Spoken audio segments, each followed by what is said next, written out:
Atlanta has changed a lot since the 1930s when the Plaza Theater, this gorgeous building behind me, was constructed. Since then, like Atlanta, this theater, as well as its sister theater, the Terra, have seen their fair share of booms and busts as they have continuously reasserted their place in modern culture.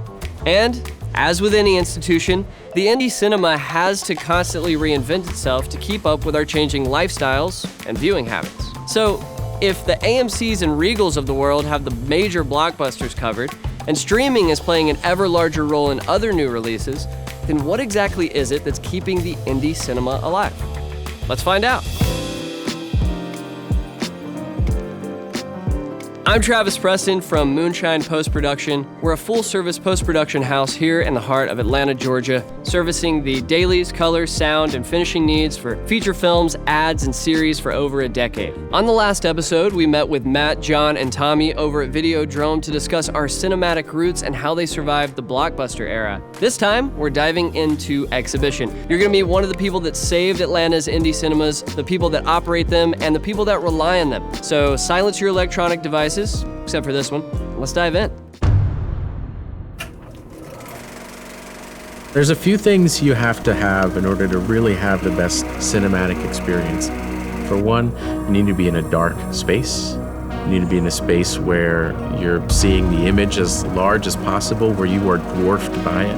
Ideally, the sound is encompassing you. All of that helps create the conditions that it has your undivided attention. The last and most important ingredient is that you're doing it with other people. You need to have all those conditions to really be lost in the story, to really kind of fall into the screen and forget where you are and forget what you're doing, forget the world before and after the movie. I like to think of the Plaza as one of those animals that's been around since the dinosaurs and outlived them all. My name is Christopher Escobar, and I am ultimately responsible for the Plaza and the Terra theaters. The Plaza, when it opened in 1939, was one of nearly 100 cinemas. And this was a neighborhood theater. It was a place that people went to more often than a movie palace. They paid less to go there. When it opened, it was playing, commercial fare. Going into the 50s and into the 60s, you'd see Elvis movies and James Bond movies. Then, as people started moving out of the city and going more to the suburbs, as multiplexes started popping up, the traditional historic single-screen theaters started to suffer. And those that by the 70s were determined to find one way or another to survive started showing adult films. From 1970 to 1982, the Plaza was an adult cinema. But the real change happened in 1983 when George Lafont, who was looking to open a new cinema after one of his other long-established ones had closed, he took a shot on this place. It's because of George Lafont that Atlanta watches independent film, watches foreign film, watches what you would call art house programming, and watches classic films as well. Anyone could become obsessed with the past with a background like that. So a few terms. So an indie cinema, much like an indie film, really speaks to its source, its ownership. It's not what it's about. It's rather, who owns it. So an indie cinema is one that's not owned by one of the national chains. An art house theater, on the other hand, can actually be a national chain, but these are films that are not usually IP type films. Are not usually franchise films. They're films by auteur, directors. These are films usually that are going to be contenders for awards, probably more heavily drama in terms of genres. Then a repertory theater means a theater that is playing strictly older films. The Plaza and the Terra are a mix of both new art house programming and repertory. We're also locally owned, makes us also an indie cinema. So we're all three.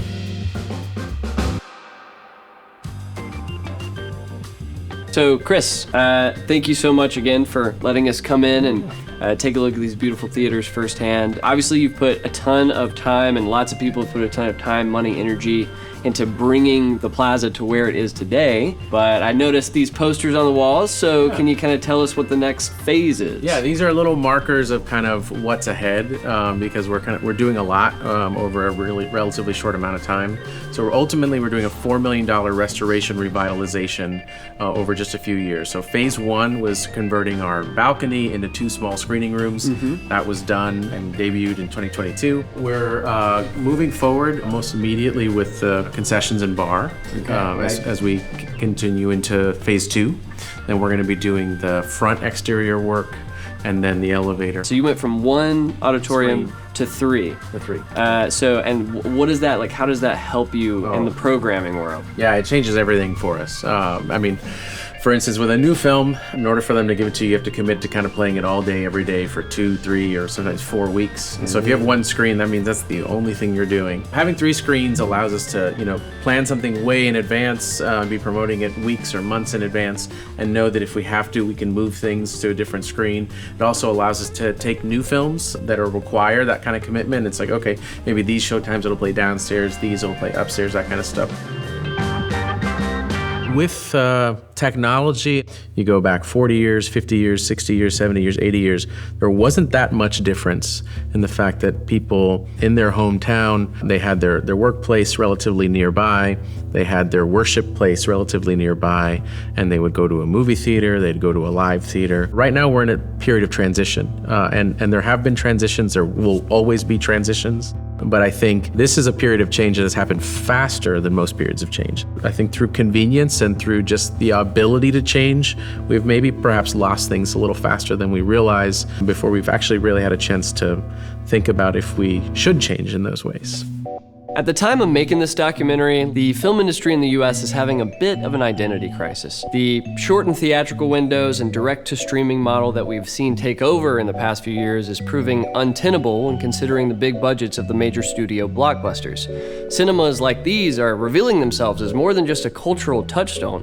They're an integral part of the business model. And if they can hold on long enough for the industry at large to grapple with that, they may see a revival in the next iteration. Streaming is going to be there in the future, but I do think that there is room to reconsider what a movie is, what needs to be in theaters. My name is Richard Martin. I am one of the co-owners as well as the programming director at both the Plaza and the Terra. A lot of the movies that go straight to streaming honestly get lost in time because of the fact that whenever you give something to such a large amount of people so quickly, it gets absorbed so fast. Like if you think about a lot of those TV shows that came out in like the 2014, 2015, if they weren't super huge, they just kind of came out and disappeared because they got eaten up so fast and it just kind of became content. So I feel like the future of distribution and everything will be honestly a return to theaters. We do, of course, operate in somewhat of a similar way as some of the larger commercial chains in that we're playing, new films. We do things that other theaters do that we're playing older films. What we do differently is that we do it in kind of arm in arm with folks from across our community. Terra and Plaza are not just movie theaters, they're really beautiful houses for art. I'm Rachel Garbus, I'm the editor-in-chief at Wussy Mag. We're a queer media company that hosts monthly and sometimes weekly cinema events at Terra and Plaza. For most queer people who grew up in the 90s or before, film was really where you see yourself for the first time. It's where you see queer relationships, it's where you see queer love. So for most of us, movies were such a deep part of how we figured out who we were. At some point, you gotta decide for yourself who you're gonna be. I think representation in film is huge. I think people are so hungry to see themselves on screen. And so I think the most moving films are always deeply specific, and they're about seeing yourself represented on screen, but not necessarily in a universal way, in a deeply specific way. Showcasing the queer canon and giving people an opportunity to see that in community together is really a part of this project. You're just visiting the way I live. Canon is a term that is kind of used a lot, especially lately, because it's basically, a collection of things that people believe to be the kind of quintessential works of whatever genre or even microgenre that exists. My name is Millie Chirico. I'm a film programmer, a film writer, and a film historian. We're culturally in a moment where we're kind of looking at things like film canon and being like, why is that important? Who created it? Who was, instrumental in sort of saying, okay, these are the greatest films of all time. This is the basis of film, and as a student of film, you should be watching these, you should study these things in order to understand whatever subsequently you're into. I think when I was growing up, that was sort of just the way it was. Like, there was never really a question that everybody had to watch things like Battleship Potemkin or Citizen Kane or, Hitchcock, that kind of stuff. As the world advances and there's just more people in the conversation, of course, people are like, well, why? And who said it? I think what's interesting about the kind of current climate is that people are now able to kind of create their own canon for things, especially, audiences that haven't been included in the past. To the point of Atlanta canon, there's all these different communities here in Atlanta that are gathering at places like the Terra and like the Plaza to watch films together, basically bringing newer films into the conversation, which I think is really awesome. And it's kind of creating like here movies for our community. We have kind of been the hub for a lot of indie filmmaking over the years. A main theme I've seen, I guess, in Atlanta over the last decade or so is the concept of your film being about self-discovery. As the city of Atlanta grows in its film career, the concept of like, we are learning about ourselves while we are learning how to make movies. Atlanta is a real film town. I think it's been amazing to watch the film industry here flourish. I think there's so much more that can be done to really make this a place that not just attracts young creatives who want to make films and want to be a part of making films, but also keeps them and convinces them that this is a place to stay.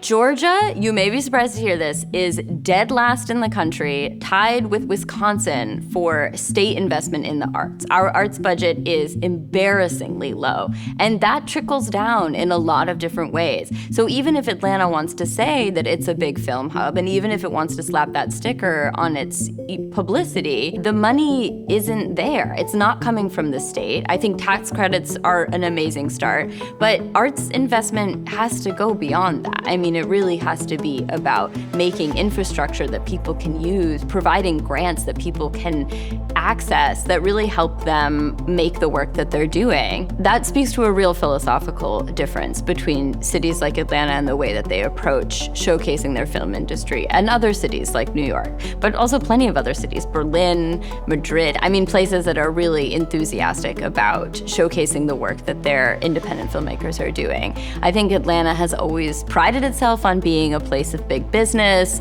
and in order to invest in a cultural language, in order to build that mythology around what a city is, you need to think beyond the dollars on the page. You really need to think about the artists that are here and how to invest in them to make sure they stay, to put Atlanta on the map in that cultural way.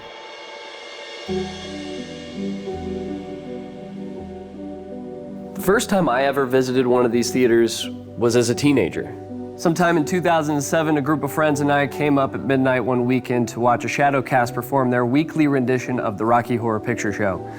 Since then, I've returned many times for the Atlanta Film Festival, or to see international film screenings or beautifully restored 70mm epics. These theaters have always been a place where I could see films I couldn't see anywhere else and have cultural experiences that aren't overly homogenous or commercialized. I come to these theaters to learn more about my context in the world and my place. And I value that as not only a filmmaker, but a human being. Late night in the Hollywood Hills. Movies and art generally are, a shared experience. I think that there's times for when you want to process something alone, and then there are times when you want to be in the company of other people to have discussions or to kind of process things. And I don't know, like movie watching has always been a communal experience for me, and I just don't think that you can't eradicate that experience completely. People want connection, and I just really feel strongly that group experience of watching movies together is never going to go away. I think the experience of seeing a film in community with a lot of other people is the reason we all still go to the movie theaters. Being able to do that together, I think, is really, really powerful. And we see it. I mean, people come back month after month. People spend hours on their costumes. People tell their friends. And the conversations we have afterwards are really just always hit home for me how much this means to people. And we see a lot of young people coming to see these films often for the first time. And that really makes me feel that this is an experience that, you know, generations down the line will still want to do. There's always going to be a space for people to come together and watch a film in community. I personally think that a good local cinema should feel like your neighborhood bar because of the fact that, like Cheers, you walk in, you're just like, hey, everybody who I know, like all my friends are here, especially like on like a busy night at this theater. Sometimes you just bump into like 4 or 5, 6 people that you already know. It's something that anybody can walk into. They are literally for everybody. And I think that that's what makes movies beautiful. For thousands of years as a species, we've been experiencing stories together, communally. If it's around a campfire, if it's, you know, at a theater stage, it doesn't matter. And so the reason why that feels so right and so organic is just because it's the most natural thing in the world. Actually, rather unnatural to be experiencing stories by yourself and alone and isolated. We see ourselves between the Plaza and the Terra that we have a responsibility to also foster community and be a gathering space beyond just a screening. And this is one of the best ways to do that in a way that transcends religion, that transcends age, that transcends social class. It is ultimately about shared experience. At the risk of going full Nicole Kidman, the cinema is the lifeblood of a city's film ecosystem. It's where we all come together and remember why we got into this in the first place. If Atlanta wants a film industry with staying power, it's going to require more than just sound stages and studios. It's going to require real infrastructure. That means development, writers, directors, DPs, talent. That means education. That means sustained and established paths to market. The nexus point for all of that is the community and grassroots enthusiasm that gets built here. So, what are you waiting on?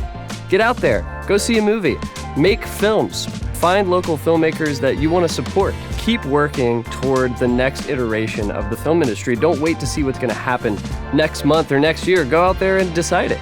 And in the meantime, join us in the comments below. Let us know your thoughts. Let us know what you'd like to see more of. And until next time, I'm Travis Preston from Moonshine Post. Let's all go to the lobby to get ourselves a treat. Delicious things to eat. The popcorn can't be beat. The sparkling drinks are just dandy. The chocolate bars and the candy. So let's all go to the lobby to get ourselves a treat. Let's all go to the lobby to get ourselves a treat.